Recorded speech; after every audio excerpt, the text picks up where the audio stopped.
Welcome into the Commanders Report, a live stream here. NFL free agency. It has been a very eventful last couple of days for the Washington Commanders. And today, quarterback Sam Howell finds a new home. The Commanders trading the Seattle Seahawks quarterback to Seattle for a couple of pick swaps in a deal that is definitely bittersweet to me personally.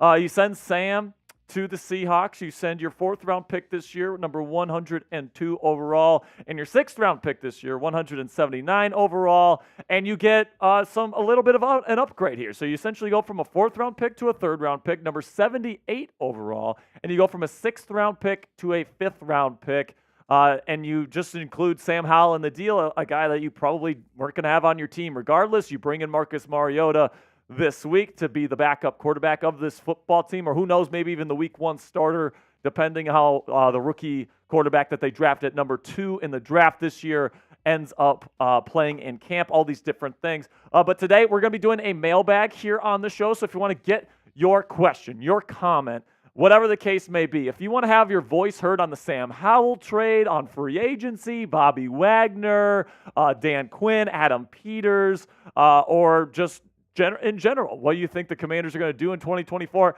you can get on the show by putting in hashtag Commanders or super chatting to get your question on today's mailbag. Really do appreciate everybody in the chat right now. We got over 120 people already in the chat. So type me in the chat right now. Type me in the chat if you have already liked today's show. All right, only 14 people have liked the show. So if you have liked the show, do me a favor, type me in the chat. I see Sage is here. What's up, Sage? I see Zach. I see William. I see Blue Buttons. I see Zach again. Multiple Zachs in the chat right now. We got Kenny. We got CJ. We got Allison here. We got Commanders fan number 1. We got Jamal. We got William. We got Figs. We've got Gluey. We got Gary. We got the Dark Gemini. We got Lorenzo. Let's go, man. Make sure you click that thumbs up icon right now for a shout out. King Will, Brian Washington, Oz, Chris, Nigel. I am Checkmate, Sean, John, Mr. Pink. What's up, Mr. Pink? Good to see you, my friend. We got David Heath. We got Elwood. We got Toothless Tony. We got Jermaine. We got everybody in the chat right now. Thank you guys so much for all of your support. Carlos is here. Lucas is here. Man, let's discuss the Sam Howell trade today. We're going to be getting into our first cut today. We got 3 segments to discuss. We're going to talk about the Sam Howell trade. I'll give you guys my live reaction. Okay, then we'll get into a little bit of NFL draft stuff. Okay, I'll be going over my edge rusher rankings for the 2024 NFL draft, and I'll be letting you guys know which edge rushers I think the Commanders should go target in the early rounds of the NFL draft, because I think with their moves with Dorrance Armstrong and Cleveland Farrell and bringing back F.A. Obade today, all these different guys, I do think that they're going to be looking for their number 1 edge rusher of the future with probably pick number 36 or number 40, so we'll discuss that as well. And then our final segment today will be the mailbag, where you guys get to have your voices heard on Sam Howell trade, on the Bobby Wagner signing, on whatever you guys want. You guys can get your question in right now, hashtag Commanders or hashtag or super chat to get on the show. So without further ado, I want to react to this Sam Howell trade. It looks like in our live poll right now, 48%, 49, almost half of the audience right now say that they're giving it an A. They love the trade for Sam Howell. So that's a very interesting number to me. I'll let you guys know how I feel about the Sam Howell trade coming at you right now.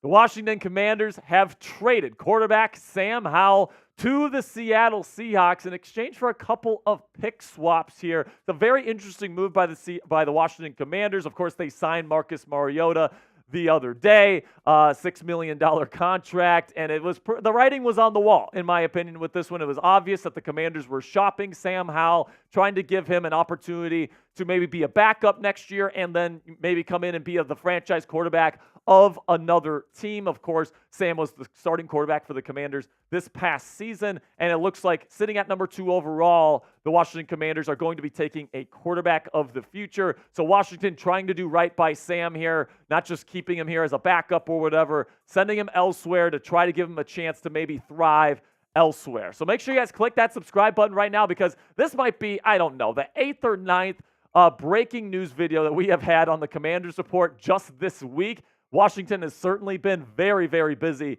in NFL free agency, and they still have a ton of cap space. So if they continue to make moves, and I expect that they will, make sure you guys click that subscribe button right now to never miss any of our breaking news action right here on the Commanders Report. So here are the trade details. Sam Howell goes to the Seattle Seahawks, kind of in the same area, or never mind. You know, he's going to be going to Ryan Grubbs' offense there, formerly with the Washington Huskies this past year. So if you like that Michael Penix Jr., Roma Dunze, Jalen McMillan, high-flying passing attack there in Washington this past season, he's the new OC there with the Seahawks, Sam Howell. I think that really does fit his style of play. Sam likes to throw the ball down the field. This makes sense in terms of the team wanting to get Sam Howell, because he really does fit what they want to do offensively. In return, the Commanders upgrade a couple of their draft picks. All right, so they send their 4th and 6th round picks, and they turn those 4th and 6th round picks, and they move each pick up a round. So you get a 3rd round pick instead of a 4th round pick, and a 5th round pick instead of a 6th round pick. The picks that the Commanders are getting, number 78 overall. So now they have 3 third-round picks to work with in the 2024 NFL draft, and they get pick number 152 overall in the 5th round this year. So now be honest with me down there in the comment section. What's your one-word reaction to this move? Let me know down there in the comment section for today's pinned comment. In just a second here, I'm going to be breaking down our friends at Prize Picks. But before I do that, or while I'm doing that, make sure you guys go down there into the comment section and give me your one-word reaction, because after this ad break, I'm going to give you my one word to react to this trade.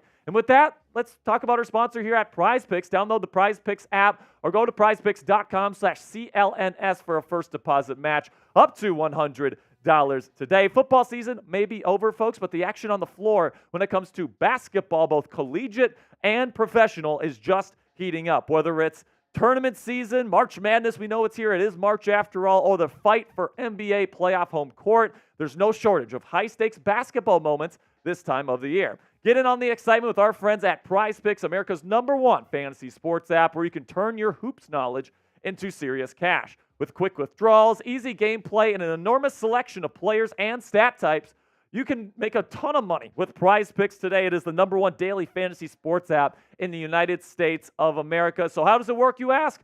Here's how you play. You pick 2-6 players, and if they'll go for more or less than their Prize Picks projection, you can even win up to 25 times your money on any entry. So here's my entry for tonight's NBA action. I'm going to take the more on James Harden points at just 3.14. That one is a steal. I'm going to take the less on points, rebounds, and assists for Kelly Oubre Jr., sitting at 23.5 for the Philadelphia 76ers. And I'll take the more with the Goblin there for Devin Booker at 19.5 points. That one seems pretty easy to me, and this one will give me a pretty decent payout if I hit it tonight. So download the Prize Picks app today and use code CLNS for a first deposit match up to $100. With Prize Picks, it takes less than 60 seconds to make your picks. So get started right now. Again, download the Prize Picks app or go to prizepicks.com/CLNS and use our code CLNS for first deposit match up to $100. Pick more or pick less. It's that easy with our friends at Prize Picks.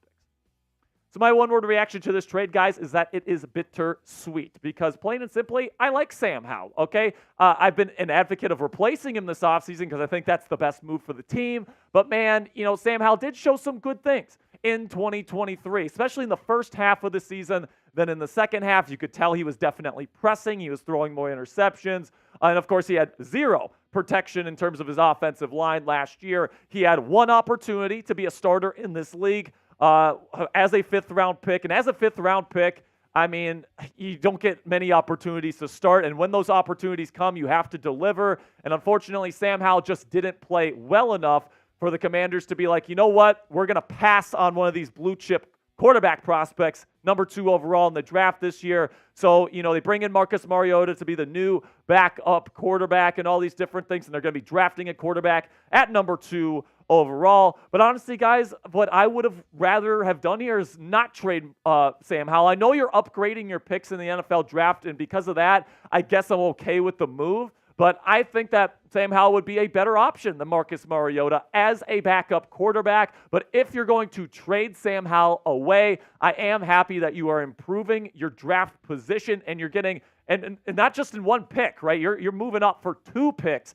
in the NFL draft. Now you have a lot of really high-end picks within the top 100 of the NFL draft this year. Again, you're moving up from 102 to 78. That's a pretty good jump there from round 4 to round 3. Now you have 3 third-round picks to work with, or you have 2 second-round picks to work with, and of course you have the number 2 overall pick to work with. So that's 6 picks in the first 3 rounds. That's a really, really good haul of picks early on to really fill out this roster with new, young talent to start off the Dan Quinn era here in the nation's capital. And also, you improve that 6th-round draft pick stock with a 5th-round pick swap as well. So I really do think that this is probably the best deal that Washington could have gotten. I think Sam Howell is definitely seen in a positive light by the Seattle Seahawks. And by the way, I do think that it's a perfect fit for Sam Howell. I think the Commanders really did well by Howell by moving him to a team in the Seattle Seahawks that are an excellent fit for his skill set. He's going to be able to sling the rock down the field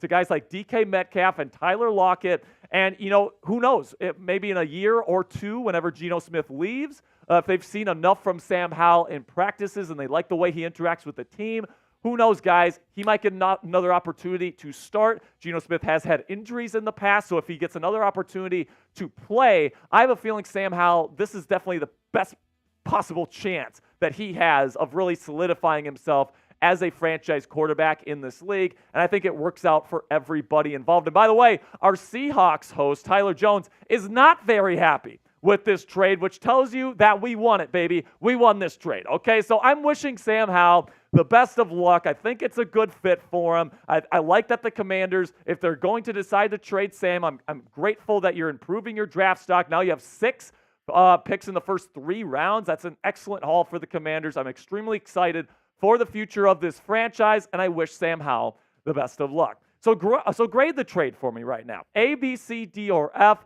Based on the people I've talked to in Commanders circles, they seem to really like this trade because you improve your draft stock and you were going to let go of Sam Howell anyway. So I kind of agree with that. I'll give it an A. All right, I'll give the trade itself an A.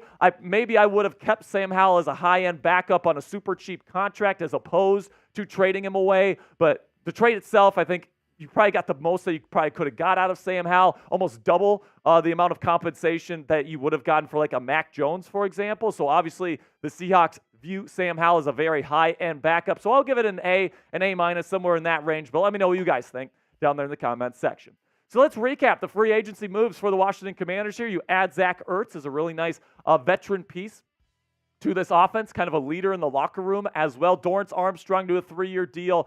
It looks like he's going to be the number 1 edge rusher if they don't get a better one in the draft. And then you're going to get Tyler Biadasz as your new center to protect whoever that new quarterback is going to be. You got Frankie Louvu on a nice deal, really good blitzing linebacker. Austin Ekeler, kind of a good receiving running back. We'll see if he still has any juice left in the tank. Brandon McManus, your new punter. Nick Allegretti, he's going to be a competitor to start at left guard next season. Cleveland Farrell, another guy that's going to be in the rotation, maybe even be a starter for the Commanders next year on the edge. Marcus Mariota, the new backup quarterback, maybe even week 1 starter and bridge quarterback here in Washington. Dante Fowler Jr., another guy that's going to be in that defensive line rotation. Tyler Ott as a long snapper. Jeremy Chin is your new strong safety. Really like that fit here in Washington with Dan Quinn's system. Jeremy Reeves is brought back here. A really good special teamer, really good locker room guy. Really love that Jeremy Reeves is still going to be a part of this team. Bobby Wagner, he's going to be the locker room presence. He is going to be the leader as the rookie quarterback kind of gets his feet wet here. Of course, going into year 2 of that new quarterback's career, you're going to expect that guy to step up into that role. But with Bobby Wagner in the building being the voice, I really do think that the quarterback is going to be able to just transition into the league without having to worry about leading the entire locker room. Jamison Crowder and Anthony Pittman as well. And then they also re-signed Efe Obada today. a defensive lineman, a versatile defensive lineman today. So they've been extremely busy. They've been making a lot of moves. And if they make more moves, we're going to be right here on the Commanders Report giving you guys the best damn Commanders coverage right here on YouTube, 100% free. So what are you waiting for? If you made it to the end of this video, you clearly like our stuff. I appreciate the heck out of you. So make sure you click that subscribe button right now and join our family. All right, so number one segment done. And we're going to be getting into our Edge Draft Targets video coming in here pretty soon. Can't wait to break that down with you guys, man, because I really do think with the way that they have approached the edge rusher position so far, I think that either pick 36 or pick 40, it's probably going to be an edge rusher. So I can't wait to tell you about the guys I'm excited about in this draft class. Can't wait to break down my thoughts after kind of going over this positional group all throughout the offseason. By the way, we're going to be doing full positional breakdowns of all the team needs for the Commanders. So we've already kind of done quarterback. I've done all the top quarterbacks this year. You guys know that. Now we're going to be getting into edge. We'll probably hit corner at some point. We'll hit maybe inside linebacker as well. Well, I guess now with all the signings at inside linebacker, maybe we won't do that. But again, make sure you guys click that subscribe button. Make sure you click the thumbs up icon.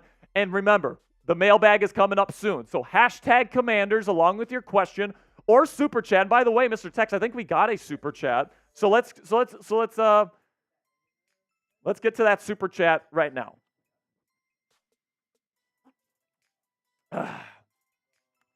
So who's it gonna be?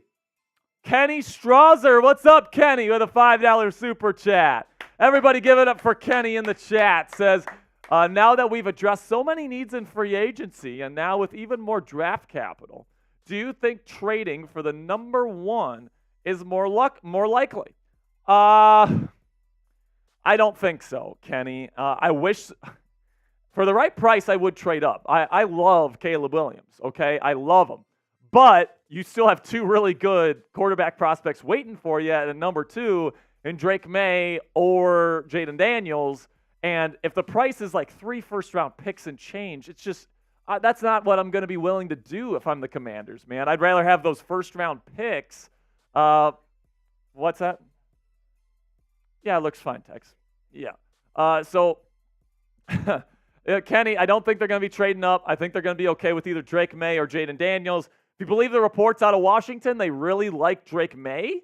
But the signing of Marcus Mariota, kind of a more mobile quarterback, suggests maybe they're going to be going for Jaden Daniels. So right now, I can't say I know anything about what the Commanders are going to do. I will say I'm okay with either Drake May, Jaden Daniels, or if they trade up for Caleb Williams, I'll be stoked. He's an amazing player, and he would completely change this franchise's future. I'll say that right now. He is definitely the guy I'm most confident about in this year's NFL draft class. It's not really even close either. So if you want like the for sure thing and you don't care if it costs you 3 first-rounders to go get him, I guess that's what the Commanders might offer. But even then, I think the Bears are probably taking him. I think they're trading Fields whenever they get a deal for him. I mean, goodness gracious, the Seahawks are now out on Fields. Vikings are out probably. Like, there's a lot of teams that are out on trading for Fields right now. Steelers are out because they have Russ. There's the market is thinning for Justin Fields, and it looks like they might have to take a deal that's a lot less in terms of the trade value than what they thought. It seems like they wanted like a first or a second-round pick. No way in hell that's happening now, man. Maybe they get a 4th or a 5th. Why do I sound echoey in my ear, Tex? Yeah, much better. Okay, let's get into this next segment here. Make sure you guys get those super chats. What's up, Tex? Yeah. Throw it on the mailbag. So, Kenny, you'll be on the mailbag, my friend. Without further ado, let's talk NFL draft during NFL free agency, shall we? Let's go over the top edge rusher draft targets for the Washington Commanders coming at you right now. In my opinion, guys, the edge rusher position in the 2024 NFL draft is a little bit underwhelming, which is a little bit weird when I see the Commanders go out and not make many like big splashes at the position in NFL free agency. I thought they were going to be on Danielle Hunter quite a bit because, in my opinion, man, this edge rusher group is not as good as it has been in years past, but there are some intriguing prospects that I think the Commanders are going to have their eye on in the early rounds of the 2024 NFL Draft. And today, I'm going to be going over my top 10 rankings here of the top edge rushers in the 2024 NFL Draft and who fits best with the Washington Commanders heading into next year. So before we get into today's content, this is the first of many positional ranking videos. We're going to be going over all the positions of need for the Washington Commanders heading into the NFL Draft. We're also going to have in-depth scouting reports on all the top draft targets, the latest Commanders draft news, all the players they're bringing in for visits and who they're targeting and all these different things. Also, we have weekly Commanders mock drafts right here on the channel. And oh yeah, guys, it's all 100% free. So if you love the Commanders now have 6 picks in the first 3 rounds. All right, so that's a lot of really high-end draft capital. The Commanders are going to be making some major moves during the NFL Draft this year to make this team better. So if you want to learn about these prospects, you want to become an expert on the Washington Commanders and what they could be looking for, make sure you click that subscribe button right now. So let's start with what the Commanders' defensive line looks like right now. You can add F.A. Obata to the group here as well. He was signed earlier this week. Dorrance Armstrong and Clelin Ferrell are kind of slated in as your number 1 and number 2 edge rushers right now. Dante Fowler Jr. is more of a rotational third down type of edge rusher. KJ Henry, you're kind of hoping maybe he can ascend. But right now, this is a position where I think it is missing a key piece. And that key piece is a true number 1 edge rusher. Of course, you got Jonathan Allen and Daron Payne causing havoc there up the middle, but you need to improve this edge group because if they're planning on going into the season with Dorrance Armstrong and Clelin Ferrell to replace Montez Sweat and Chase Young from a season ago, I mean, this is a downgrade compared to what this team was just a season ago, and that's unacceptable to me. So I do think that this team needs a number 1 edge rusher plan, all right? You don't necessarily have to tell the rookie this year, if he's drafted in the 2nd or 3rd round, you have to be our number 1 guy, but it has to be somebody that has a future to potentially get to this spot, in my opinion. So because of that, and because the Commanders are probably taking quarterback at number 2 overall this year, that means you got to go get that guy probably in round 2, in my opinion, especially because, in my opinion, this edge rusher class is a little bit underwhelming. And because you're drafting a quarterback in round 1, there's going to be some of the top guys that aren't going to be there for you when your pick eventually gets to you at pick number 36 this year. Those guys will most likely be Laiatu Latu, my number 1 edge rusher this year. He is unbelievable. He is by far, in my opinion, the best edge rusher in this class. I think he's underrated as an athlete. He is by far the most refined pass rusher in this group, and I think he's worth a top 5 pick. Dallas Turner at Alabama. Also another guy that's not going to be there. Super athletic freak, all these different things, and he's just not going to be there, all right? He's going to be a little bit more of a developmental guy, but, he's not the best run defender either, but I do think that he's an athletic freak. He tested out of the gym at the Combine. He's going to be going pretty early as well. Then Jared Verse as well. He's a bull in a china shop. He loves the power rush. He's got really good athleticism. Very high upside for Jared Verse as well. But Dallas Turner, the reason why he's number 2 and why Verse is number 3 on my list is because of pass defense. Dallas Turner actually pretty good going out into pass coverage. Jared Verse, not so much. So this is my edge rusher rankings here. Like I said, Latu is number 1. I have a top 5 grade on him, but realistically, because there's so much high-end talent in this draft, he's probably going to go more top 10, top 15 range, but I do think he'll be the first one off the board, or at least he should be. Number 2, like I said, is Dallas Turner. Easy round 1 grade. Kind of interesting to see where he's going to go because he is a little bit more of a developmental guy. But, man, he's got every single tool that you look for in a number 1 edge rusher, and somebody's going to take a chance on that round 1. Same thing with Jared Verse. A little bit more development is needed on his part, but, man, he plays really smooth. He's a really good athlete, and he's actually got more finesse than people think as well. Really good bull rush. He's going to be an easy round 1 guy as well. Now we get to the first guy that I think the Commanders could actually land in round 2. Because Chop Robinson, I do have a late round 1 grade on him, and it's definitely possible after his performance at the Combine that he goes in round 1. It's absolutely possible that he doesn't make it to the Commanders. But it is possible that he does make it there as well because he is terrible as a run blocker, all right? This guy does not know where to go. He's not good with hand placement. He's got a terrible anchor. That's going to be something that needs to be worked on at the NFL level to set the edge from a 3-4 outside linebacker perspective. Now, with that said, he is an unbelievable athlete. He has the best get-off in this draft out of anybody, and he has got incredible bend. He reminds me a lot of Brian Burns when he was coming out of Florida State. He's an incredible athlete with long arms. And, man, this guy is so fast coming off the edge. It just wasn't fair watching his tape going up against lower-level college tackles. But he needs to work on his finesse. He needs to work on his run defense. And because of that, he might fall a little bit, but he definitely has number one edge rusher potential with the way that his physical skill set and profile shakes out. So now predict it for me down there in the comments section. Will Chop Robinson go in round one? I have a feeling that he will, but let me know if you think he's going to be available for the Commanders in the early second round. Give me a yes or a no for today's pinned comment. YouTube's going to throw an ad break here in just a couple of seconds. When that happens, take advantage of that time by giving me a yes or a no to answer today's pinned question.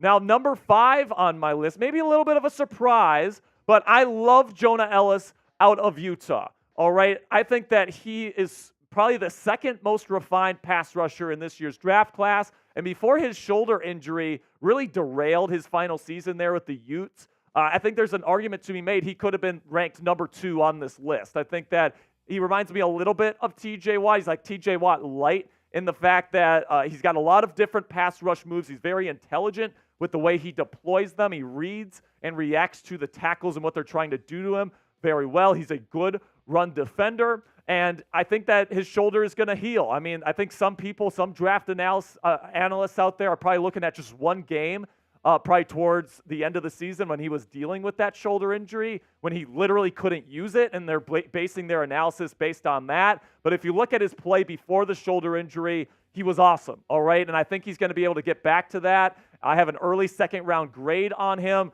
He's one of those guys that if he's available like at pick 40 for the Commanders, I think he would be a potential number 1 option in the future, and he's definitely one of my guys and one of the higher value picks at the edge rusher position, in my opinion. Now, coming up here, number 6 through 10, some other potential fits for the Washington Commanders here at the edge rusher position in this year's NFL draft. But before I get into that, I want to talk about our friends at Prize Picks. Go to prizepicks.com/CLNS or download the Prize Picks app today and use code CLNS for a first deposit match up to $100 today. Football season is over. I know, guys, I'm just as disappointed about it as you are, but the action on the floor is just heating up because it is March, and it is March Madness time, okay? So whether it's tournament season in the NCAA or the fight for NBA playoff home court, there's no shortage of high-stakes basketball moments this time of the year. Get in on the excitement with Prize Picks, America's #1 fantasy sports app, where you can turn your hoops knowledge into serious cash. So how does it work, you ask? Well, here's how you play. You pick 2 to 6 players, and they'll go for more or less than their Prize Picks projection. You can even go up to 25 times your money on any entry, and it's super, super easy. This is how it works, guys. This is a projection I had earlier this week for the NBA.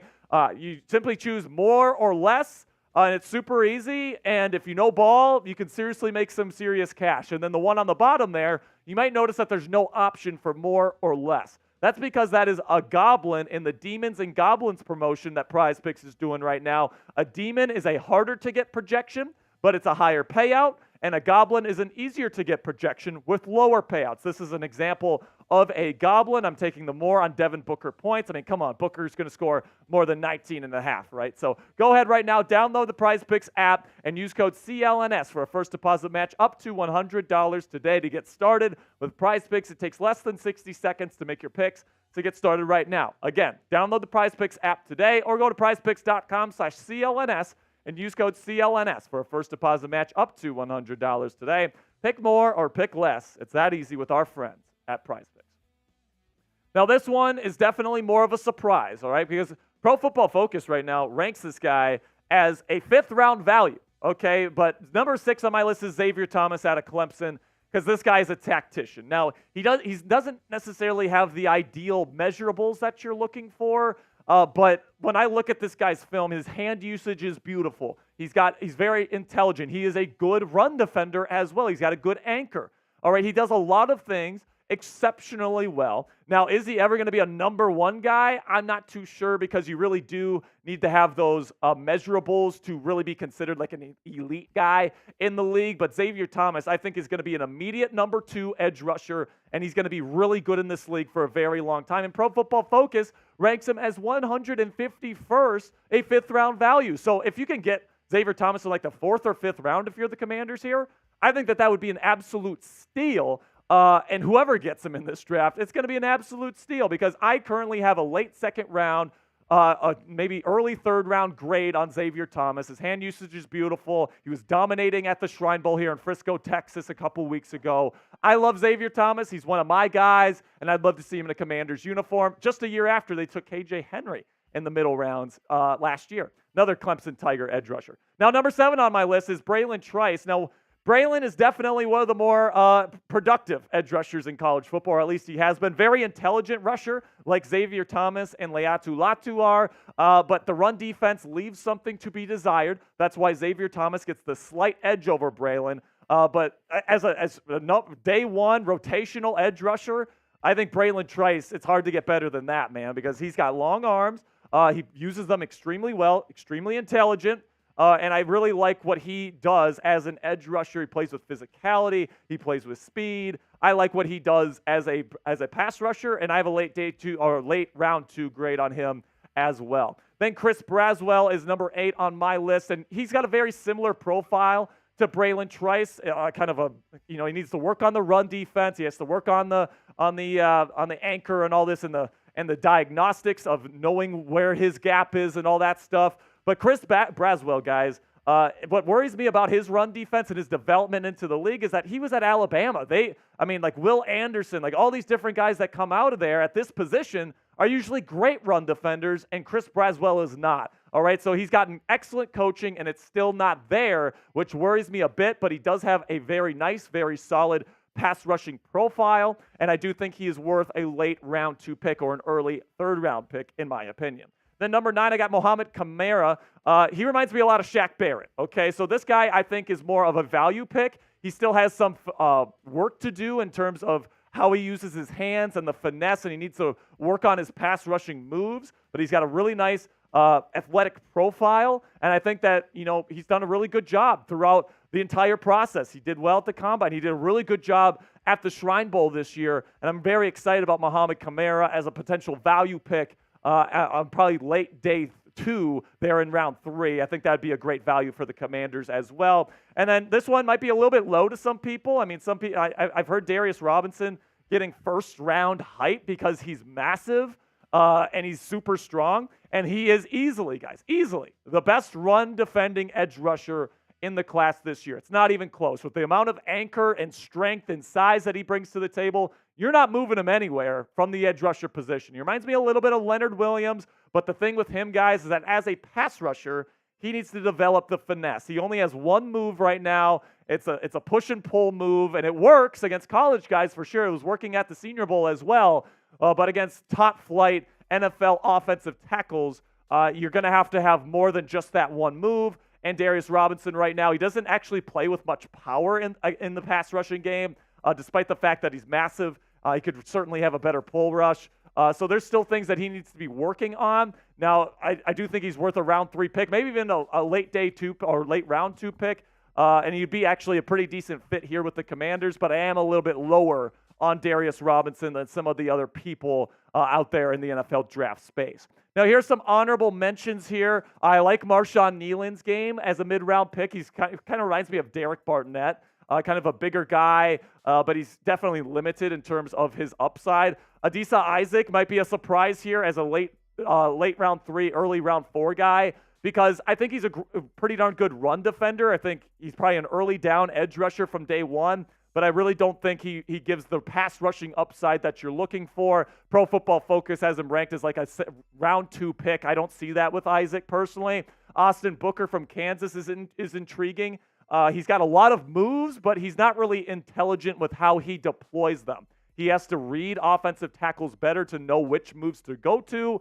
And if he can do that, he can actually develop into a pretty nice edge rusher this year. And then Justin Ebiojo, I can't say the name, dude. I'm sorry. I've tried. I can't do it. He's a round 4 guy, decent athlete.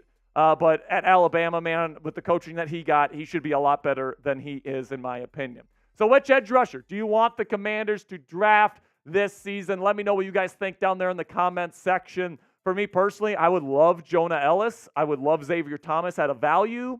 I would even like Braylon Trice in probably maybe round 2 or maybe early round 3, right? I would love any of those guys. Those guys are great fits, and I would love to see any one of those guys play for the Burgundy and Gold next year.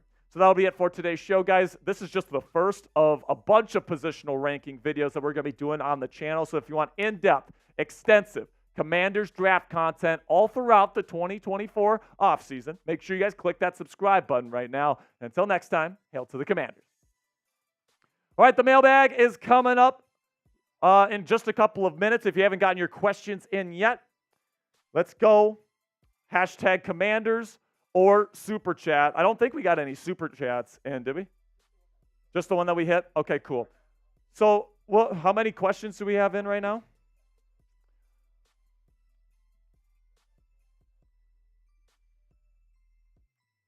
Make sure you use hashtag Commanders or Super Chat. So Jonathan Taylor is saying Ellis can't get around the edge. He also can't get past athletic linemen. Ellis is not good pick. Is there something I'm not seeing and something showing good potential? Braylon Trice is him. I like Braylon Trice. I would say Jonah Ellis, before his shoulder injury, he's not the most dynamic athlete out there. He's not like Chop Robinson where he's just going to have incredible get off and use his bend and just beat people with speed. That's not Jonah Ellis's game. Jonah Ellis's game is the finesse game, all right? He has a bunch of different moves.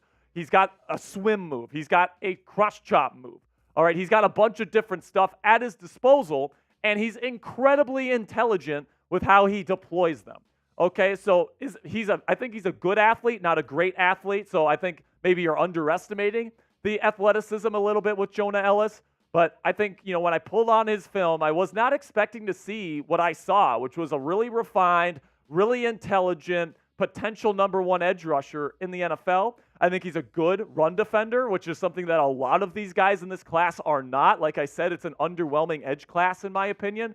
And Braylon Trice has a ton of production, and I think he's going to be, at the very worst, like a really, really good rotational edge rusher that comes in on third downs and attacks the passer. But, the run defense does need to get better in my opinion. And to be an every down starter, you can't be a liability as a run defender. Jonah Ellis is not. Braylon Trice is. It's not that far of a difference to me. I think you can make an argument that Braylon Trice is number 5 in this class, all right? But at the end of the day, man, that's my ranking. I like Jonah Ellis, and I actually like Xavier Thomas a lot as a value pick. He's a better run defender than Braylon Trice is, and, he doesn't have Braylon Trice's explosiveness necessarily as an athlete, but he's very intelligent with the way that he pass rushes, so he's got a good balance that I appreciate in his game. So that's how I'd respond to that, Jonathan Taylor. By the way, make sure you get that on the mailbag text, that question from Jonathan Taylor. A very insightful question there. Yeah, about Ellis, yes. Because I like talking about Jonah Ellis because I have him ranked higher than most of the other people, and people will. What's that? It was that one. Yeah. Start with the Super Chat, though. Super Chat comes first. Okay, so we have enough questions? All right, we have enough questions, so we got one more segment to get into today, which is a mailbag. Can't wait to hear your questions, your comments, your ideas, whatever the case may be. Let's get into that right now. The Commanders have been extremely, extremely busy during NFL free agency this week. They have traded Sam Howell to the Seattle Seahawks. And today, I'm going to be answering your questions and reacting to your comments and ideas when it comes to the Washington Commanders after this very blazing start to the 2024 season for GM Adam Peters and new head coach Dan Quinn. Before I get into the questions today, I'm very excited to talk some Commanders football with y'all. Make sure you guys click that subscribe button today because we have the most interactive Commanders fan community here on YouTube. All right, whenever there's questions to be answered, I love doing these mailbag videos, getting you guys on the show and giving you guys opportunities to have your voices heard, get your questions in, and learn more about this football team and a little bit about football in general. So with that, I'll pause and open up for questions. And the first one's a $5 super chat from Kenny Strasser. What's up, Kenny? Says, now that we've added so many needs in free agency and now with even more draft capital, do you think trading for the number 1 pick is more likely? So I think it's more likely, but it went up from like 0.00001 to like 0.001. Yeah. Yeah, okay. So like, I think the Bears are taking Caleb Williams. I think everything about their behavior indicates that it's going to be Williams.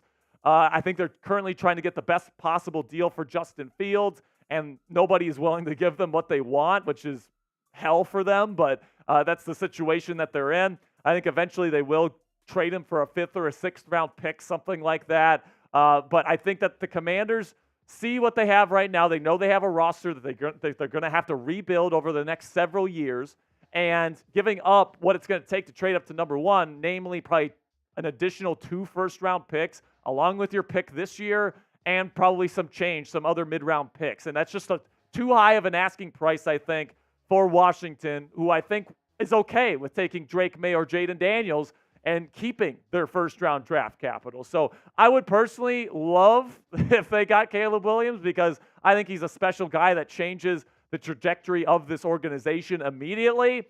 And I think that he is a better prospect than Drake May and Jaden Daniels. But am I willing to give up that much draft capital if that is in fact the price? No way in hell, man. I'm cool with Drake May or Jaden Daniels as well. Then we got one from Doodle Bob. Says, has your opinion changed at all when it comes to the Drake May, Jaden Daniels debate? So if you're new to the channel here, I am in favor of drafting Drake May over Jaden Daniels. I think May throws it over the middle of the field better. I think that he played in a very similar offensive structure to Cliff Kingsbury's offense with the Tar Heels there. I think that just overall, I think his ceiling is about where Jaden Daniels is at, and I think the floor is a bit higher. He's younger. I think he throws over the middle better. I think he sees the middle of the field better. I think he's generally pretty accurate. Now, he's got some footwork little issues here and there that affect his accuracy at times, but that's like the easiest thing for an NFL quarterback to fix. Now, like Jaden Daniels, he never throws the ball over the middle of the field unless it's on a post route. It seems like if you look at any Jaden Daniels highlight clip after this video, you can check it out on YouTube. Look up Jaden Daniels highlights and watch the video. If it's like 10 minutes long, count how many times Jaden Daniels is throwing over the middle of the field to like a dig route over the intermediate part of the field. It's not very many times. Most of the time, it's a go route, it's a fade, or it's a post route, because he's got a great deep ball. That's one of his best qualities. And he's got 2 elite deep threats in Malik Neighbors and Brian Thomas Jr. That'd be a great wide receiver duo in the National Football League, let alone college football. So I like Jaden Daniels. I think that his ceiling is sky high. It's like Lamar Jackson level, crazy high. But, he's still skinny at his size, 6'4", and skinny guy. He doesn't have the leverage advantage there, and he takes big hits. I worry about bones breaking with him. And then he doesn't see the middle of the field all that well, and Cliff Kingsbury knows what that's like with Kyler Murray, and is one of the reasons why he ended up getting fired. So I don't know if he wants a guy like Jaden Daniels who has a tough time seeing the middle of the field. So for me, I'm still on the Drake May train, but I'd be okay if they decided to go with Jaden Daniels. So pick your QB of the future. Type DM for Drake May or type JD for Jaden Daniels. This will be the pinned comment on today's show, so YouTube will throw you an ad break here in just a couple of seconds. When that happens, take advantage of that time by answering today's pinned question. Jonathan Taylor says Jonah Ellis out of Utah, edge rusher, can't get around the edge. He also can't get past athletic linemen. Ellis is not a good pick. Is there something I'm not seeing and something showing good potential? Braylon Trice is him. So Jonathan Taylor, what I'll say to this, and if you guys didn't know, I have Ellis ranked as my number 5 edge rusher in this draft class right now. And what I would say is that speed rushing isn't the entire game when it comes to edge rushers, right? There's guys like Chop Robinson that are extremely explosive, extremely good get off, and extremely good bend and speed, and they can just do that all day long, right? But Jonah Ellis, like you said, he doesn't quite have that level of juice. So the way that he wins is with finesse. He has a bunch of different moves at his disposal. He's got a really nasty spin move. He's got a rip move. He's got a swim move. He counters well. He's got really good footwork, and he plays with great intelligence. This is something that's really underrated when it comes to being a pass rusher in the league.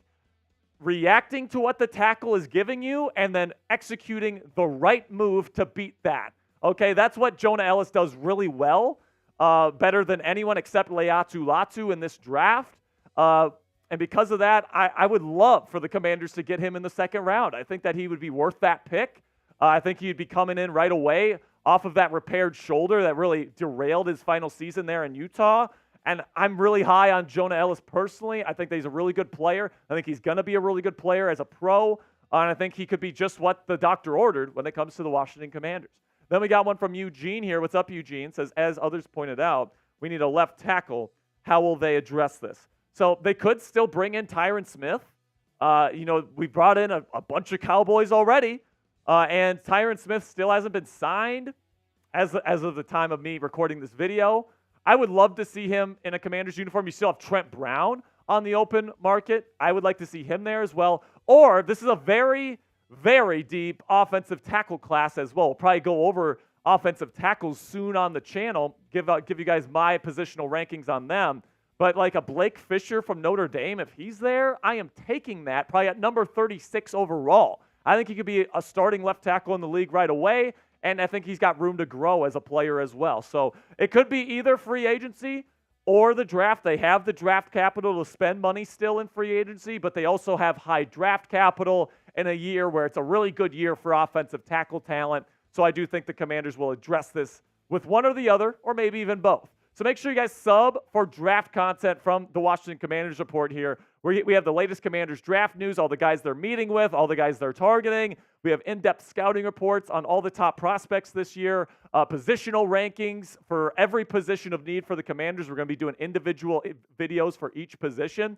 Also, we have weekly Commanders mock drafts where I'm going to be breaking down what I think the Commanders are going to do based on the moves that they make during the offseason. And then, oh yeah, guys, it's all 100% free. You don't have to pay a dime. All you have to do is click that subscribe button on your screen right now, and you get all this content 100% free. I appreciate the hell out of you guys. Make sure you click that subscribe button to join our family. Then we got Commanders fan number 1 says, do you think that Mariota and the rookie QB should battle it out for the QB1 spot? It's always nice to have a healthy competition in camp, especially when there's a rookie there. And you don't want to just like hand the rookie the job. There's something to be said there where it's like, you know what, man? You're going to start the first day of practice like last on the depth chart. But you know what? We're going to give you opportunities to prove yourself. And if you do that and you earn your stripes, then you're going to be our starter. So how long does it take for Drake May, Caleb Williams, or Jaden Daniels, whoever the pick ends up being? How long is it going to take for those guys to earn those stripes? I guess we'll have to see. But I can guarantee you, man, even if Mariota's the week 1 starter, that's not going to last long because I think he stinks. So whoever that quarterback is, you better be ready to play pretty quickly. Then we got one from my name is Retep. I think it's backwards Peter there. It says, what position group should the Commanders prioritize at the top of round 2 in the draft this year? It depends on what they do for the rest of free agency. They still need a new left tackle. They still need a number 1 edge for the future. And listen, man, at this point, if I'm the Commanders, I'm looking at quarterback round 1, pick number 36 and pick number 40 in round 2. I'm going offensive tackle, and I'm going edge rusher. So that's where I'm going if I'm the Commanders right now. But listen, they could still get an offensive tackle, right? They could still sign, I guess, an edge rusher, even though the market has kind of slipped away from them, so to speak. So it's going to be interesting to see what happens, but I think edge rusher is definitely going to be a position that they're looking at here. There's some decent, intriguing prospects in this year's draft, and I think one of those will be available for you by pick number 40. So what say you guys? What position should the Commanders target at the top of round 2 in the 2024 NFL Draft? Let me know. All right, so now we got one from Jonathan Taylor. Again, says, with Fuller gone, who do you think his replacement is? And this is another position, guys, where they're going to have to address it because you got Emmanuel Forbes, who this new regime believes in because of his aggressiveness as a player, right? He's a ball hawk, interception machine. I mean, he's Trayvon Diggs, right? He's a skinnier Trayvon Diggs at this point. And, like Trayvon, Emmanuel Forbes got cooked in his first year in the league. So I think Dan Quinn is the perfect guy to get the most out of him. But you still need somebody on the other side that can play press man and play this system. Stephon Gilmore, I don't think. Has Stephon Gilmore been signed? I'm not sure. If he's still available, I would still love to get Stephon Gilmore. I feel like I should know that if Stephon's been signed. But anyway, man, I think Stephon would be a great Great compliment to Emmanuel Forbes. And then there's also some options in the draft. It's a very deep cornerback class at the top. There's some good corners that might fall to round 2. So if you get like an offensive tackle like Tyron Smith, maybe you go corner and edge rusher in round 2. There's definitely some options at your disposal if you're the Washington Commanders. Let me get one from C-Bear. Says, what is the ceiling of the Commanders in 2024? The ceiling, I think the ceiling, and this might sound crazy to some people, the ceiling is that they win the division, they win one playoff game like the Houston Texans did last year, and then lose in the divisional round. That's what I think the ceiling is. That's the best case scenario. So don't be blasting me in the comments for saying that, because let's say they get Drake May or Jaden Daniels or Caleb Williams, and they absolutely light it up in year 1, similar to how C.J. Stroud did. They're all great prospects. They all could do it. Cliff Kingsbury runs an offense that their skill set fits. They're going to have good weapons. They're going to have a trio of pretty nice receivers. They're going to have a good receiving tight end, Zach Ertz. Hopefully the defense gets a lot better here in year 1. So I think the ceiling, if the rookie quarterback can really deliver a rookie of the year type performance, and teams like Philly continue to deteriorate. Teams like the Giants don't get much better, and I don't think they will with Drew Lock at quarterback, by the way. And then Dallas. Dallas could definitely deteriorate. They're not doing anything this offseason. I think last year could have been a flash in the pan. And they lost Dan Quinn and most of that defensive staff. So what's that going to look like? I don't know. So I think the Commanders' ceiling is that rookie of the year quarterback mixed with an improved roster, great coaching by Dan Quinn, gets them a division title. Then they go into the playoffs, beat like a bad wild card team at home at FedEx Field, and then when they eventually play a legit Super Bowl contender in the second round, they end up losing. That's what I think the best case scenario is. So I think that's what I am. That's where I'm at. That's where I'm at. And if you're excited for the first year of the Dan Quinn era and you're a real one, you watch all of our shows, you support the channel, make sure you click that thumbs up icon, because if you're a real one, you know that clicking that thumbs up icon is the fastest and easiest way to help out our show and push this video out to other Commanders fans like yourselves. Then we got one from JG here. Says, what cornerback might drop to the second or third round? I don't want to miss anybody, so I'm going to pull up the Pro Football Focus big board here and see.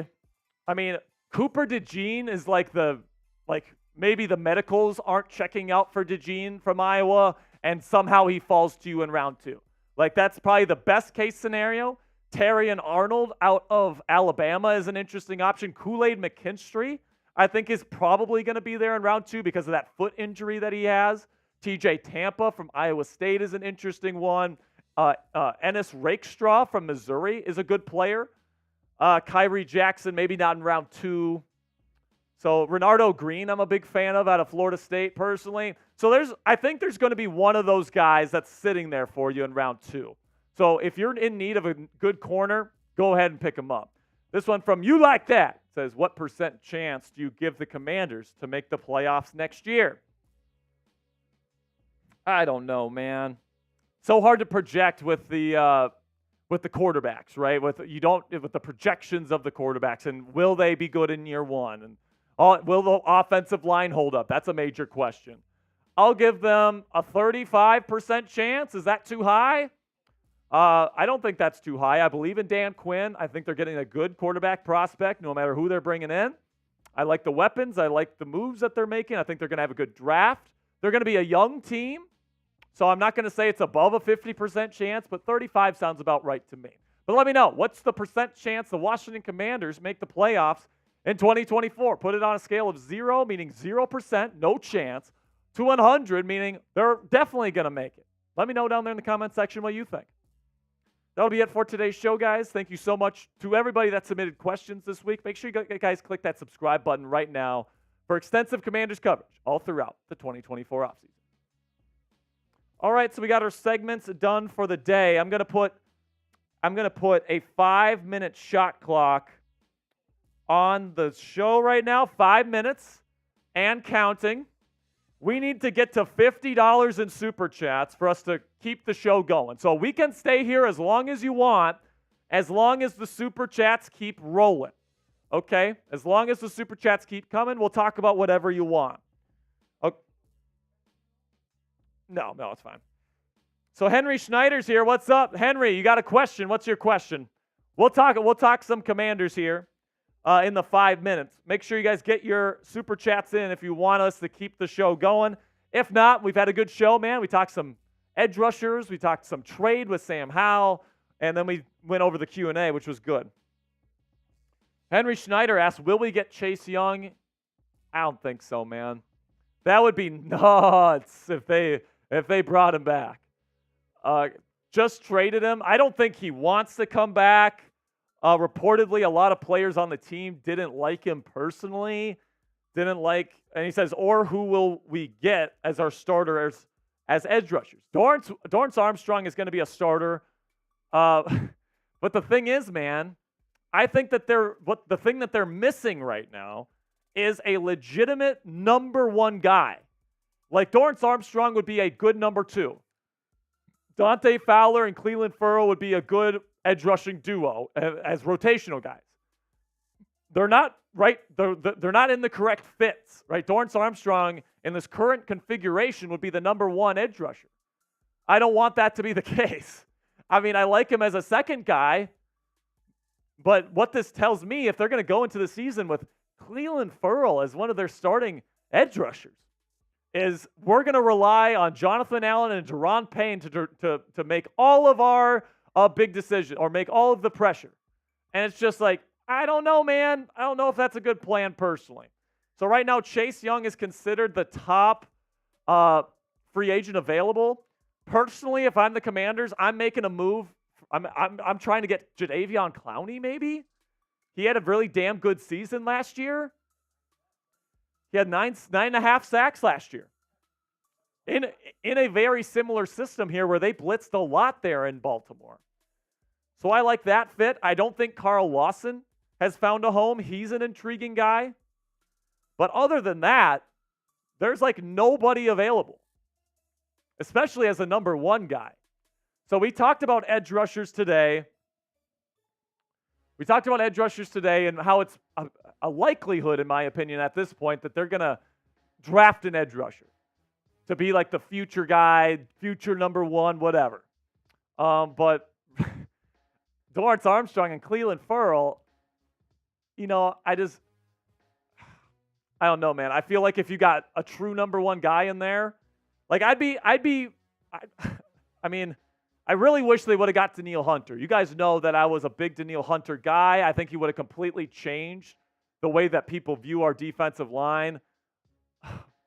And they let him get through the cracks to Houston. So Greg Coles comes in here and says, would you trade back in the first? If so, would you attack offensive lineman or edge? I would not trade back in the first. Because correction. I would trade back to number 3 with New England, and that's about it. Because I like the quarterbacks this year. Obviously, you're not going to have Marcus Mariota as the answer at quarterback, right? So you got to pick up a quarterback, man. You just have to. So you have Drake May or Jaden Daniels in your sights. Pick between the two of them. And honestly, I don't care which one it is. I'll be excited for either one. All right? I feel like a lot of people on Commanders Twitter are like, yeah, I'm all in on Drake May. Jaden Daniels sucks. I would be so mad. I would punch a TV if they draft Jaden Daniels. And vice versa. There's Jaden Daniels people out there that are like, Drake May sucks. Like, he will never be a good quarterback in this league. And it's like, people, they're both, like, really good prospects. Like, they have, like, yeah, I have a preference. I'd rather go get Drake May because I think he's younger. I think he throws over the middle better, a lot better, and he's a lot younger than Jaden Daniels. So that tells you the trajectory there. And although Jaden Daniels is a better runner than Drake May, May can run, and May has really good playmaking instincts outside of the pocket as well. In fact, they're better than Jaden Daniels. At this point in Jaden Daniels' development, if he's leaving the pocket, he is running. And that's not all bad because he's an excellent runner. But, I mean, more likely to get injured because he's running more often. All these different things. Like, if I'm looking at it from an objective analytical standpoint here, younger quarterback, better at mental processing over the middle of the field, Still has really good downfield, not only arm strength, but pretty darn good accuracy. He's got some warts to his game, man. The footwork could be a lot better. The mental processing aspect is not perfect.